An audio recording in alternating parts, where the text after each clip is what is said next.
Muy buenos días a todos y gracias por este tiempo, que Dios lo use. Y en medio de la coyuntura que estamos viviendo, nuestra fe está en Jesucristo. Nuestra fe está en Jesucristo y simplemente seremos recompensados porque estamos descansando en la roca adecuada y estamos confiando en quien tiene la capacidad, tiene el poder para, en medio de esta crisis tan grande, estar confiados, estar bien, estar seguros. Y este tema de hoy nos va a mostrar la gran ventaja de tener a Jesús delante de nuestra vida. Mire, nosotros vivimos ante circunstancias y muchas veces son adversas. Vamos a ver qué pasa cuando ante las circunstancias, ante personas adversas, ponemos nuestra fe en Jesucristo. Y vamos, durante el ministerio en la tierra vamos a examinar momentos específicos donde creyentes y no creyentes, en situaciones peligrosas, tuvieron a Jesús y cómo ante la lógica de lo que estaban viviendo, sin embargo, experimentaron milagros. Para eso vamos a explorar, o vamos a estudiar varios casos. Vamos primero a Mateo 8, del 28 al 34. Recuerden, hoy vamos a estudiar cuando Cristo hace la diferencia, cuando Cristo le hizo la diferencia en su momento y cuando Cristo puede hacer la diferencia en nuestra vida si confiamos en Él, no importa la circunstancia que estamos viviendo. En Mateo 8, del 28 al 34, hago la siguiente lectura. Cuando llegó a la otra orilla, a la tierra de los Gadarenos, estamos hablando de Jesús, pero dentro de eso él estaba acompañado por sus discípulos. Vuelvo y repito, cuando llegó a la otra orilla, a la tierra de los Gadarenos, vinieron a su encuentro dos endemoniados que salían de los sepulcros, feroces en gran manera, tanto que nadie podía pasar por aquel camino. Y clamaron, diciendo: ¿qué tienes con nosotros, Jesús, Hijo de Dios? ¿Has venido acá para atormentarnos antes de tiempo?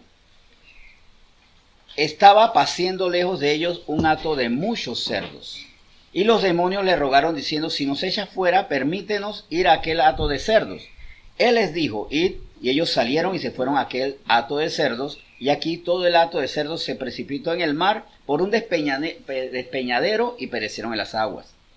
Y los que apacentaban huyeron y viniendo a la ciudad contaron todas las cosas y lo que habían pasado con los endemoniados. Y toda la ciudad salió al encuentro de Jesús y cuando le vieron le rogaron que se fuera de sus contornos. Aquí hay varios actores varias participantes y diferentes posiciones. Está Jesús, implícitamente él estaba mencionado, aunque no se dice, estaban sus discípulos. Él viajó con sus discípulos, cruzó las aguas para llegar a la tierra de los Gadarenos. Estaban los dos Gadarenos, los dos endemoniados, estaban unos demonios dentro de ellos, miles de demonios, estaban unos cerdos y estaban los propietarios de los cerdos. Dentro de todo eso vamos a enfocar los menos mencionados, pero que estaban en gran peligro, los discípulos. Los discípulos estaban en ese camino y, ojo, en ese momento se confrontan con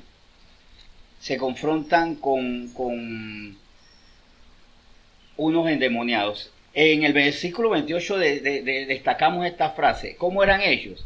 Feroces en gran manera, tanto que nadie podía pasar por aquel camino. O sea, estos hombres endemoniados, enloquecidos, y sobre todo con el poder que le dan a estos demonios, eran muy peligrosos. Si usted se encuentra, aunque esté con otras personas, con unos endemoniados, y ellos por su ferocidad le van a atacar, allí la situación puede terminar siendo trágica. Ahí fácilmente podía haber muertos. Ahí iba a correr sangre, porque ellos, feroces en gran manera, a nadie le permitían pasar. ¿Qué hubiera podido pasar? Que hubiera habido una confrontación, que hubiera habido bajas de ambas partes o de una, pero ahí lo que iba a haber era trágico. Ahí iba a haber mínimo heridos y lo más lógico es que iba a haber muerte. Sin embargo, ¿qué ocurre ante la lógica de lo que ocurre, de lo que se veía venir? ¿Qué sucede ante la lógica de lo inminente? Que los discípulos no corrieron peligro, los demonios fueron echados fuera, o sea, fueron sacados de estos pobres hombres, y Claro, sí hubo muerte de parte de los cerdos. Y ahí de repente a veces yo he escuchado personas lamentándose por la suerte de los cerdos, pero cuántos damos gracias porque estos discípulos se fueron preservados, fueron salvados, fueron arrancados de un evento trágico, pero la presencia de Jesús se fue contra la lógica. Se encuentran estos dos endemoniados, se encuentran estos discípulos como posibles víctimas y sin embargo no pasa a mayores porque Jesús estaba ahí. Ojo, Jesús estaba allí. De hecho, los discípulos, los demonios dicen: ¿qué tienes con nosotros, Jesús, Hijo de Dios? Ellos no le temían a los discípulos, no le temían a nadie. Pero cuando vieron a Jesús se dieron cuenta, aquí ya hay una diferencia. No vamos a poder no podemos hacer lo que solemos hacer cada vez que no permitimos que nadie pase por el camino. Y por la sola presencia de Cristo, inmediatamente se cambia el ambiente, se genera solución y en vez de drama, tragedia y muerte, hay paz y hay respuesta, hay solución para estos dos endemoniados.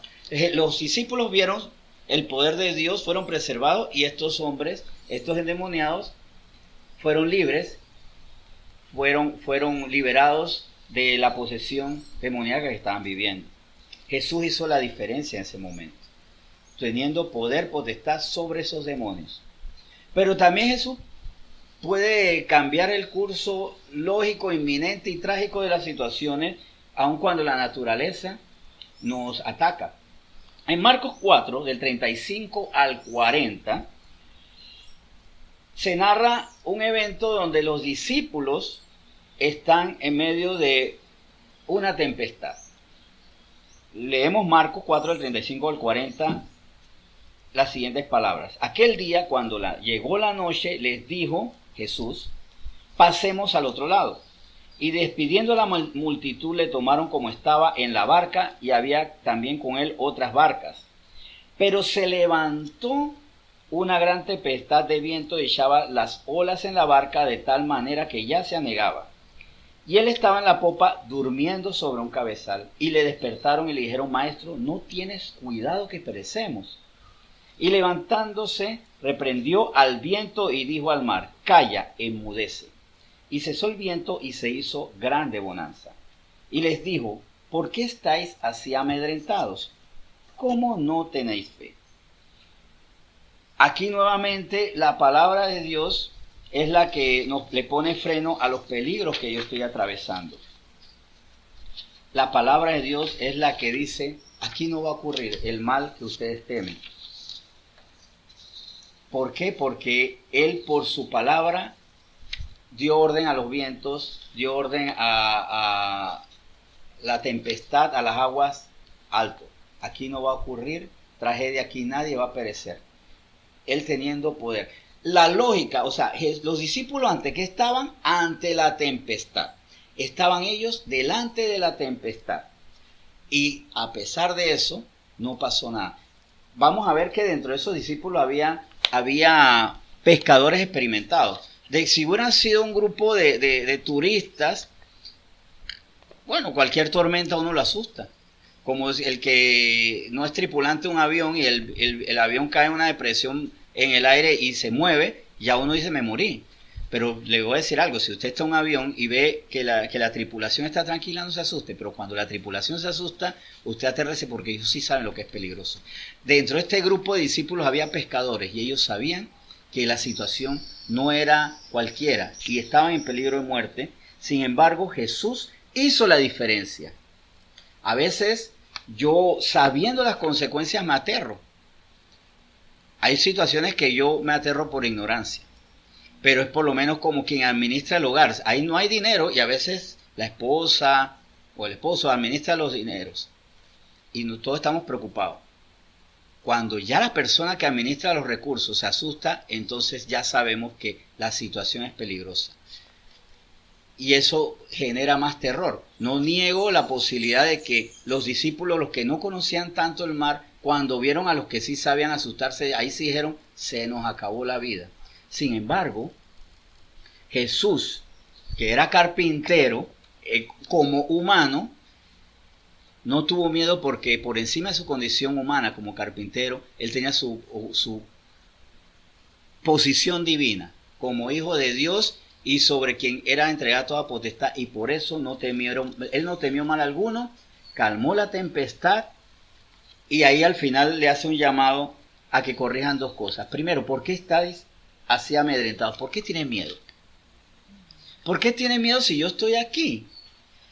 ¿Cómo no tenéis fe si yo estoy aquí? O sea, las dos preguntas diferentes tienen una misma respuesta. ¿Por qué estáis amedrentados? ¿Por qué tienen miedo si yo estoy aquí? ¿Cómo no tenéis fe si yo estoy aquí?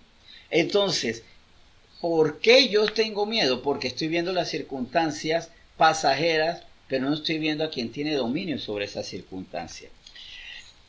Ante la muerte hay muchas reacciones ante los peligros, ante la inminencia de qué va a pasar. Y en ese sentido vamos a ver también lo que pudo haber sido muerte, porque a veces ante el peligro nosotros nos volvemos temerosos, pero a veces nos volvemos insensatamente violentos. En Juan 18 vamos a ver qué ocurrió con los discípulos. Esto nos ubica en el monte Getsemaní, cuando fue aprehendido Jesús. Vamos a ver qué ocurre, y aquí el pasaje nos enfrenta una situación. Vamos específicamente Pedro, dentro de eso Pedro ante los captores. Pedro ante los captores de Cristo, ¿cómo reaccionó? Vamos a Juan 18:3 y luego leemos del mismo capítulo 18 los versículos 10 y 11. Juan 18:3 nos dice: Judas pues, tomando una compañía de soldados y alguaciles de los principales sacerdotes y de los fariseos, fue allí con linternas y antorchas y con armas. Miren que he resaltado, y con armas. 10 y 11. Entonces Simón Pedro, que tenía una espada, la desenvainó e hirió al siervo del sumo sacerdote y le cortó la oreja derecha, y el siervo se llamaba Malco. Jesús entonces dijo a Pedro: mete tu espada en la vaina, en la copa que el Padre me ha dado, ¿no la he de beber?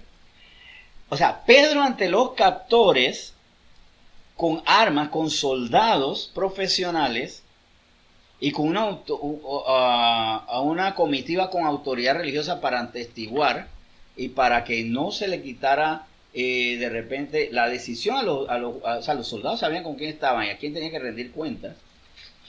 Pedro se asusta y actuó con violencia. Muchas veces la violencia de nosotros se da por el miedo.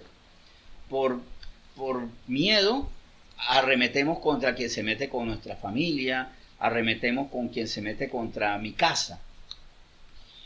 Eso fue lo que hizo Pedro. Lo delicado de esto es que, y para esto yo hablé, yo he referido esto en otras prédicas, hablé con un discípulo que fue militar, y él me describió que lo que hizo Pedro era suficiente para que ellos los mataran. Vamos a llevarlo actualmente a la situación. Si a mí las autoridades de salud en medio de la pandemia del coronavirus me detienen y ellos están con policías y yo ataco a un miembro de la autoridad, ni siquiera a los policías, a uno de los funcionarios de salud, y lo ataco con arma blanca, es suficiente para que eso ponga en peligro mi vida. Porque si el funcionario está en peligro de su vida, los soldados o los policías, eso que acá no estamos hablando de un ejército, los soldados pueden llegar a dispararme.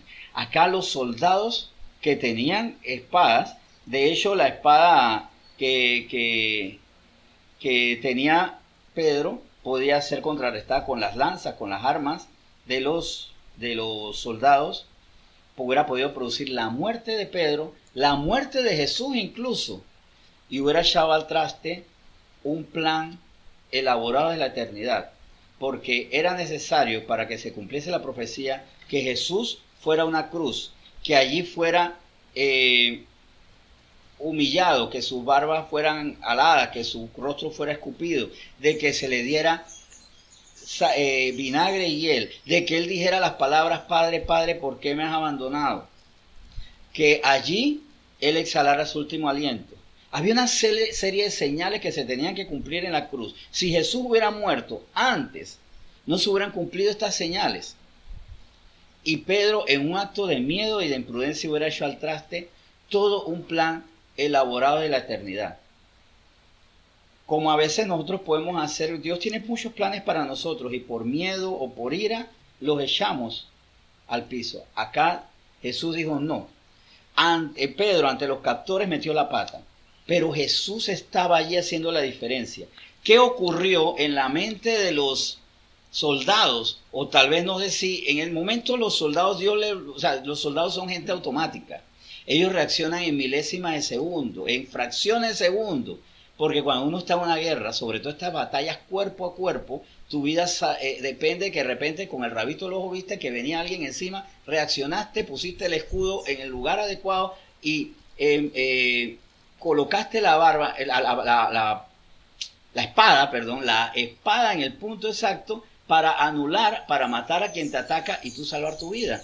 O sea, los soldados son personas entrenadas para tener reacciones efectivas, rápidas, exactas en el momento indicado. Sin embargo, ¿por qué estos soldados no pudieron reaccionar a tiempo conforme a toda su formación? ¿Por qué pudieron haber visto morir a este hombre y que tal vez hasta se hubieran escapado? Todo el mundo, Jesús corriendo, ellos hubieran entendido así. ¿Por qué no hicieron nada? ¿Qué pasó en la mente de ellos? Tal vez, esto ya son especulaciones, no sea necesariamente ajustada a la palabra de Dios, pero ¿será que a lo mejor algún soldado iba a desenvainar la espada y no pudo? No pudo, y cuando ya pudo hacerlo, vio que Jesús le había repuesto la oreja. O sea, el acto de que Jesús viera la oreja cortada, que él la pudiera tomar, que la colocara, que se restableciera, duró más tiempo de lo que necesitan los soldados para haber anulado a todas las personas que ellos querían detener. A Pedro, a Jesús, a cuantos discípulos hubiera ahí cerca. Sin embargo, algo tuvo que haber operado en la mente de los soldados, o en sus miembros, o fueron retenidas las espadas en su vaina para que no pudieran salir. Por eso no pudieron desenvainar. Pasaron milagros simultáneos. Y el fin lógico, que era la muerte de Pedro y de Jesús, ¿por qué no? Y de otras personas, no fue así porque Jesús estaba ahí. O sea, le voy a decir, yo por lo menos, esto lo veo incluso como libretista. Cuando yo hice libretos, tenía que sustentar cada evento con la lógica. Entonces, yo recuerdo en las discusiones, cuando hacíamos los libretos de juego, las discusiones de sobremesa o de mesa, decía, no es lógico la reacción del tal actor, no es lógica la reacción de tal personaje, tiene que reaccionar con más fuerza o con menos fuerza, o no simplemente no reaccionar. O sea, como libretistas nosotros nos formaron en que todo tenía que ser lógico, todo tenía que ser conforme al orden de los eventos y no podíamos ni pasarnos ni ser demasiado blandos, porque si no la historia se cae. Aquí la historia se podría caer, pero es que los milagros son eso. La acción de Dios sobrenatural para que ante los ojos del mundo se cae la historia, pero por eso es milagroso, porque no funciona conforme a la lógica. También hay otro episodio donde Jesús hizo la diferencia y fue en un momento, en este momento me gusta destacarlo. Hemos visto Pedro era un creyente, era un discípulo. Los discípulos cuando se encuentran ante los gadarenos eran discípulos, eran fieles a Jesús. Cuando están en la barca eran discípulos. Pero ¿será que Dios también puede hacer esto con alguien que no sea discípulo? Jesús en su misericordia lo puede hacer, pero para ganarse el alma y por amor a esa persona, Vamos a ver una mujer ante los religiosos. La adúltera, la mujer que atrapada en adulterio, no era una seguidora, de hecho estaba violando la ley de Dios, estaba adulterando y es confrontante a unos religiosos. Juan 8, del 2 al 11, dice, y por la mañana volvió al templo y todo el pueblo vino a él y sentado él les enseñaba. Vemos nuevamente Jesús haciendo su labor, enseñando. Entonces los escribas y los fariseos le trajeron una mujer sorprendida en adulterio y poniéndola en medio le dijeron, maestro, esta mujer ha sido sorprendida en el acto mismo de adulterio. Y en la ley nos mandó Moisés apedrear a tales mujeres. Tú pues, ¿qué dices? Mas esto decían tentándole para poder acusarle, pero Jesús, inclinado hacia el suelo, escribía en tierra con el dedo. Y como insistieran en preguntarle, se enderezó y les dijo: el que de vosotros esté sin pecado sea el primero en arrojar la piedra contra ella. E inclinándose de nuevo hacia el suelo, siguió escribiendo en tierra. Pero ellos, al oír esto, acusados por su conciencia, salían uno a uno, comenzando desde los más viejos hasta los postreros, y quedó solo Jesús y la mujer que estaba en medio. Enderezándose Jesús y no viendo a nadie sino a la mujer, le dijo: mujer, ¿dónde están los que te acusaban? ¿Ninguno te condenó? Ella dijo: ninguno, Señor. Entonces Jesús le dijo: ni yo te condeno, vete y no peques más. De este pasaje voy a destacar cuál era la línea que a mí me dice: esa mujer estaba en peligro. En el versículo 4, por eso lo destaco, dice: y en la ley nos mandó Moisés a apedrear a tales mujeres. Había una situación. Esa mujer estaba en peligro de tener una muerte horrible, de morir apedreada. O sea, ella la lanzaban frente a todo el mundo en la plaza y comenzaban a tirarle rocas. Eso es ser apedreado. Morir, te lanzan rocas. Imagínense usted, rocas en la cabeza, rocas en el estómago, en las costillas, con tal fuerza y tal violencia, hasta que hay sangramiento exterior y hemorragias internas. Obviamente puede haber con mucha facilidad, pero de una u otra manera mueres de forma lenta, violenta, mueres avergonzado públicamente. Y ante eso, por eso la adúltera, ante los religiosos, ¿qué le esperaba? Una muerte atroz. Sin embargo, nadie, algo pasó. Bueno, Dios lo reargulle. Bueno, Jesús, el Hijo de Dios, lo reargulle y se tienen que retirar. Se tienen que retirar y Jesús le proporciona ante lo que ¿qué le enfrentaba a esa mujer? ¿Qué era lo que tenía enfrente? La muerte horrible, una muerte con condenación.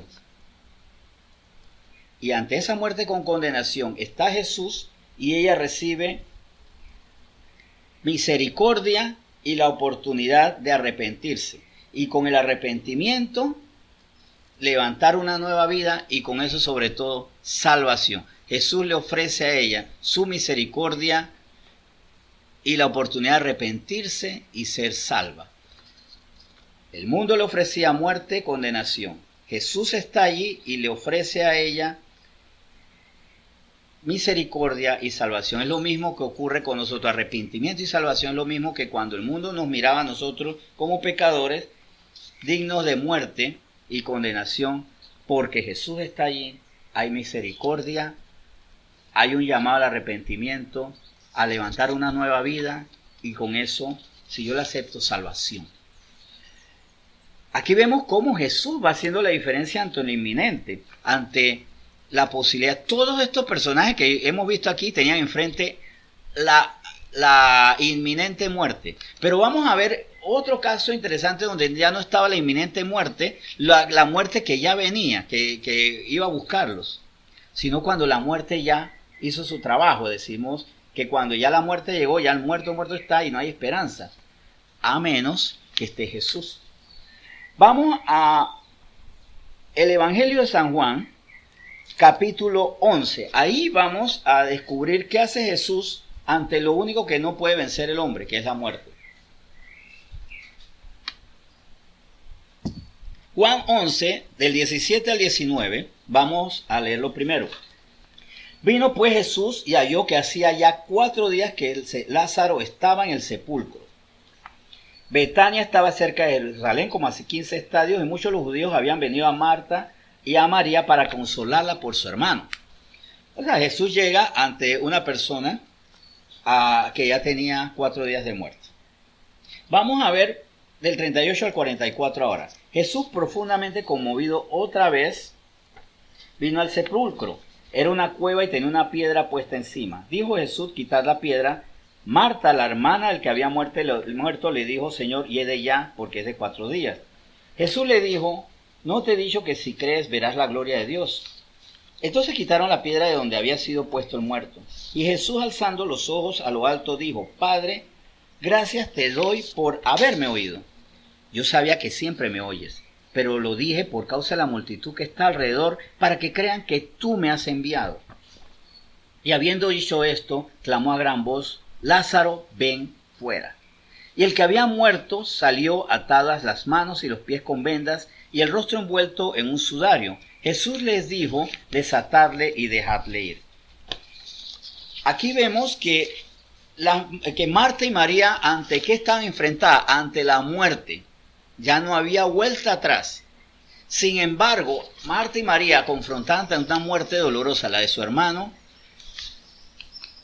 disfrutan una diferencia, y es que Jesús llegó. Jesús llega ante un cuerpo que tenía 4 días de estar muerto. Y la frase clave aquí está en el versículo 39, cuando Marta le dijo, Señor, hiede ya porque es de 4 días. O sea, no solo está muerto, sino que está en estado de putrefacción. Ya está listo para ser comido por los gusanos, ya está listo para entrar en esa desagradable descomposición hasta que algún día su cuerpo será y sus huesos solamente serán polvo. Ya esto no tiene vuelta atrás.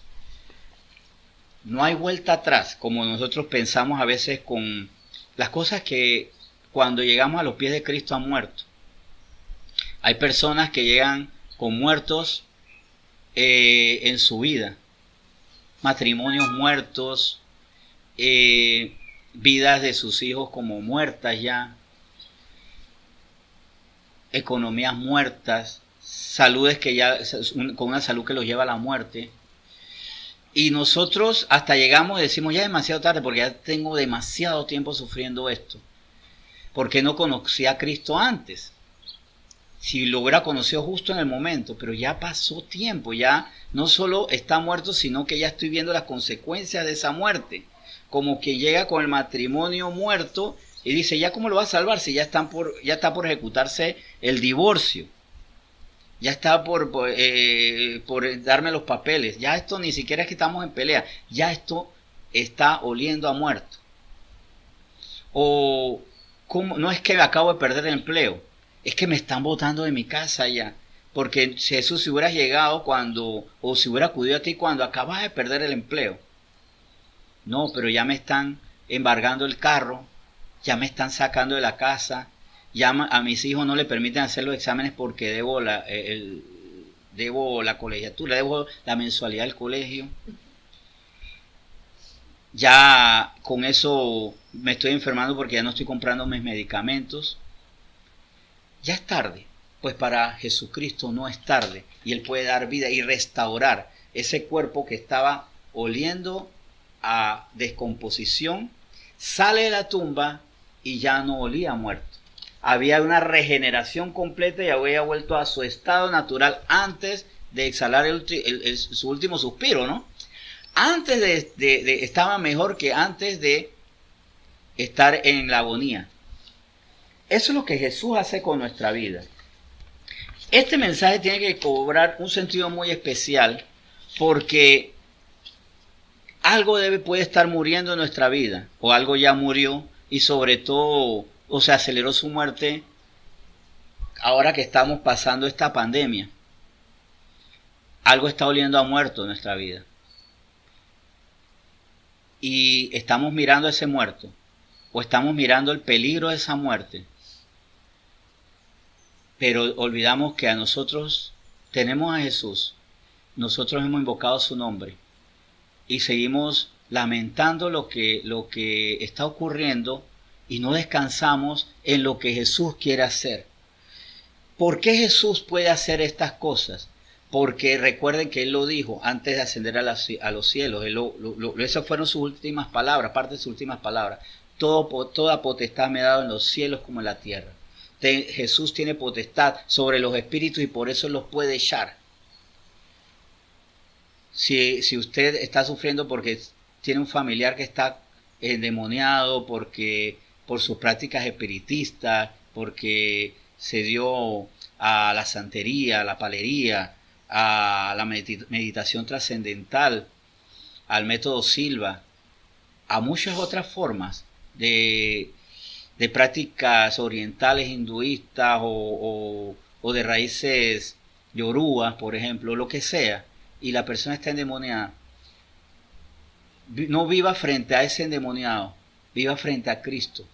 Ponga sus ojos en Él, no tenga miedo, clame por Él, y el Señor buscará la manera de confrontar a ese endemoniado y que los mismos espíritus tengan que decir: Señor Jesús, Hijo de Dios, ¿qué tienes con nosotros? No tengamos miedo, más bien es tiempo de poner a Jesús delante de nosotros, tener a Jesús e invocar su nombre, porque Él tiene toda potestad. Recuerda que Él tiene en la tierra y aún en el cielo, Él tiene potestad sobre los espíritus, sobre las condiciones atmosféricas, sobre las condiciones económicas, sobre la provisión. Jesús tuvo delante de sí un pueblo con hambre y multiplicó los panes y los peces en 2 ocasiones. No en una ocasión, no fue un acto de un día y ya. Al menos 2 veces Él multiplicó los panes. Así que, teniendo potestad sobre lo físico, sobre el alimento, sobre la naturaleza, sobre los corazones de la gente, nosotros ahora tenemos que descansar en Él. Es tiempo de saber que Cristo está delante de nosotros, pero Él hace milagros en aquel lugar donde se deposita su fe. En su propia tierra, pocos milagros hizo porque no se creía en Él. Se le veía como un simple ser humano, como el hijo de María, el hijo de José, simplemente como el buen carpintero, pero no se consideraba la potestad que Él tenía sobre todas las cosas, porque el Padre le dio al Hijo toda potestad para que todas las cosas estuvieran a sus pies. Entonces, si nosotros estamos a los pies de las circunstancias, ¿por qué no le damos el vuelto en un acto de fe? No es que nosotros tenemos que estar de rodillas o postrados ante las circunstancias. Las circunstancias tienen que ser llevadas a Jesús para que se postren delante de Él. Los problemas, nosotros estamos postrados ¿ante qué? Ante que se nos está acabando el dinero, ante el hecho de que nos vamos a enfermar, ante el hecho de que nuestros negocios van a quebrar, de que nuestra vida nunca va a ser igual, de que nuestro país nunca va a ser igual. Estamos poniendo más bien a todas esas situaciones delante de Jesús. Estamos poniéndola delante del quien tiene toda potestad. Y recordar también, porque la gente va a decir, pero es que Jesús estuvo en la tierra. Jesús está ahora a través de nosotros. Nosotros somos sus embajadores, dice según en Corintios 5:20. Nosotros somos embajadores de Cristo, para que el mundo se reconcilie con Él, pero también para mostrar su potestad. Mayores cosas harán ustedes. Es que también implica que no es por mí, porque es todo lo puedo en Cristo que me fortalece, pero también estar claros con una idea que no se nos puede olvidar, no podemos flaquear en una verdad. Cristo ahora vive a través de nosotros. Ya no vivo yo, sino Cristo que vive en mí. Nosotros también estamos para generar milagros, obviamente, no por nosotros, sino por el Cristo que vive en nosotros, dándole toda la gloria a Él y sobre todo dependiendo de Él diariamente. Es tiempo de cada mañana ponernos delante de Jesucristo y decir: Señor, tú haces la diferencia, yo creo en ti, yo te alabo, yo te adoro porque tú me amas y tú quieres hacer la diferencia en mí, en mi hogar, en lo que está muriendo, lo que ya murió de mi vida, en mi nación. Señor, tú quieres hacer la diferencia. Y por eso yo te adoro, porque tú me amas, porque tú tienes cuidado de mí. Y te alabo y le digo a la gente: Jesús es la diferencia. De nada tenemos que temer. Que no seamos nosotros como los discípulos que en medio de la tormenta recibamos estas palabras de amonestación. ¿Por qué estáis amedrentados? ¿Cómo no tenéis fe? De verdad, no tener fe en Cristo es ofender su propia naturaleza. Y nuestra madurez implica creer en su naturaleza, en su sobrenaturalidad, en descansar en Él, Recuerden que el Señor no quiere que vivamos estrés, que vivamos angustia, y por eso Él dijo, venid a mí todos los cargados, trabajados, cansados, los que ya no pueden con sus cargas, déjenme sus cargas y yo lo haré descansar, déjenme hacer su diferencia. Entonces la reflexión tiene que ser esa hoy. Si Jesús hace la diferencia, ¿por qué no le permito a Él hacer esa diferencia? ¿Por qué permanezco igual en mis problemas? Jesús hace la diferencia cuando yo sé que Él es quien hace esa diferencia, pero no hará la diferencia si nosotros vivimos igual ante los problemas, empoderando a los problemas, volviendo a los problemas a nuestro Dios, o no buscando a Él, teniendo a Cristo, buscando otras alternativas, buscando qué empeño, qué mal negocio hago, qué desesperadamente resuelvo. Ahora es cuando más reposados tenemos que estar, pero manejando esto, reposados ante los problemas y activos espiritual. Nuestra actividad tiene que ser espiritual ahora. Así que nuestra reflexión es, ¿con quién nos vemos reflejados? ¿Nos vemos reflejados como aquellos gadarenos que tememos a los endemoniados? Perdón, como los discípulos ante los gadarenos. Estamos viviendo como la adúltera ante los religiosos, sintiéndonos condenados, ocultando nuestra vida, sin considerar al Señor que nos hace a nosotros un llamado al arrepentimiento, pero primero mostrándonos nuestra misericordia, su misericordia. Me gusta mucho en este mensaje, el primero mostró su misericordia, pero también luego la llamó a un cambio de vida. Le mostró un corazón perdonador, un corazón plenamente misericordioso, y con eso tocó el alma de la mujer sorprendida de adulterio. Estamos como los discípulos ante la tempestad económica, ante la tempestad temiendo. Estamos como ante María y Marta diciendo, ya esto no tiene porvenir. Somos como Pedro ante los captores. Sabes que yo resuelvo mi vida, yo resuelvo la vida que tengo y los problemas, actuando con violencia, y por eso no doy cabida a Cristo, y tal vez lo peor aún, dañando los planes que Cristo quiere hacer en mi vida. Así que con esa reflexión yo los llamo a que corrijamos nuestros pasos.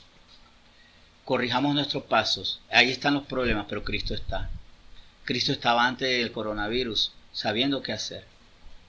Ya Él tiene todo preparado. Todo problema ya tiene respuesta.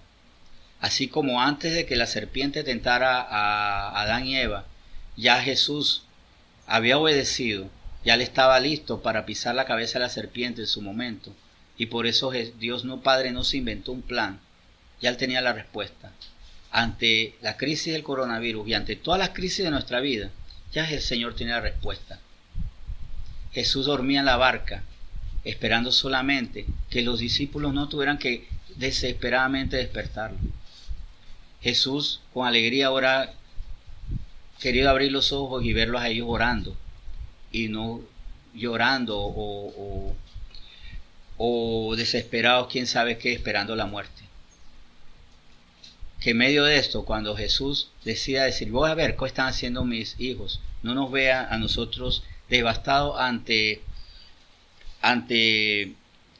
la tempestad, que en medio de la tempestad alegremos al Señor y decir, voy a ver qué están haciendo. Yo sé qué están haciendo. Están tranquilos en su oratorio, en su sitio de búsqueda del Señor, cada día reposados. El Señor está aquí, por eso nosotros estamos reposados. Estamos reposados. Y si no está reposado, pídale ese reposo al Señor, y para tal fin, con gozo, con júbilo, con esperanza, vamos a orar. Yo les invito a que ante la situación, y yo espero que el Espíritu Santo le haya redarguido y le haya dicho, ¿viste lo que estás viviendo? Les haya mostrado, nos haya inquietado a nosotros, ¿viste lo que estás viviendo? ¿Y cuándo le vas a dar a cabida al Hijo de Dios, quien tiene toda potestad? Porque doctrinalmente, esto no es un discurso emocional, estamos hablando de doctrina pura. El Señor tiene potestad sobre todas las cosas, tanta potestad que por Él es que nosotros podemos entrar a la vida eterna, porque Él ya venció a la misma muerte. Entonces, vamos a orar de inmediato dándole muchas gracias a Dios por lo que hoy nos está enseñando. Él envió al Hijo y el Hijo está delante de nosotros. Estamos mirando hoy la inquietud, pero ahora vamos a mirar a Jesús y ya la inquietud, el miedo, el peligro, la muerte, la enfermedad, los violentos no nos distraerán de Él. Señor Jesús, en este momento, gracias porque hoy tú nos llamas a confiar en ti. Señor, tú nos llamas a depender de ti. Tú haces la diferencia, Señor. Tú hiciste la diferencia mientras caminaste, mientras que tenías un cuerpo humano sujeto a debilidades, a pasiones, a tentación. Cuánto más ahora que estás a la diestra de Dios Padre. Señor, tú hiciste la diferencia entre un pueblo que todavía no tenía el don del Espíritu Santo, que no había recibido el Espíritu Santo con poder, porque eso fue reservado para el Pentecostés, pero con tu palabra, con tu autoridad y con tu Espíritu, tú hiciste entender a muchos. Ahora cuánto más cuando el mismo Espíritu de Dios está dentro de nosotros, diciéndonos que el Señor está aquí, que no nos dejó solos, que nunca estuvimos solos, menos después de que Él dijo consumado es en la cruz, consumado es. Ahora el Espíritu estará en los creyentes.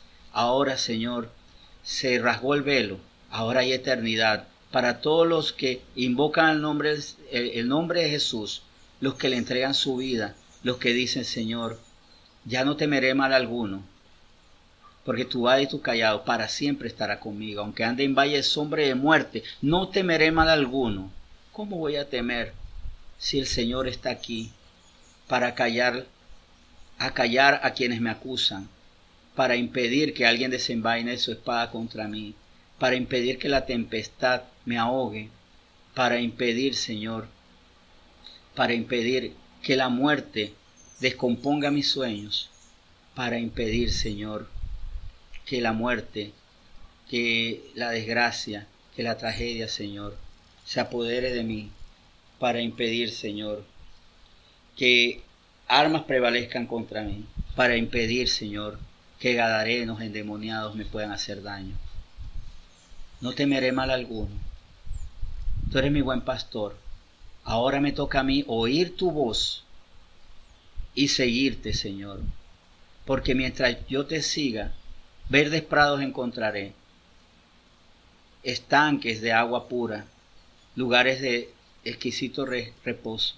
Tú aderezarás mesa delante de mis angustiadores, y mis angustiadores verán que yo no le presto atención porque estoy sentado ante la mesa del Señor, disfrutando de su alimento, disfrutando de su paz, porque tú viniste para darnos paz, no la paz que da el mundo, que depende de circunstancias favorables.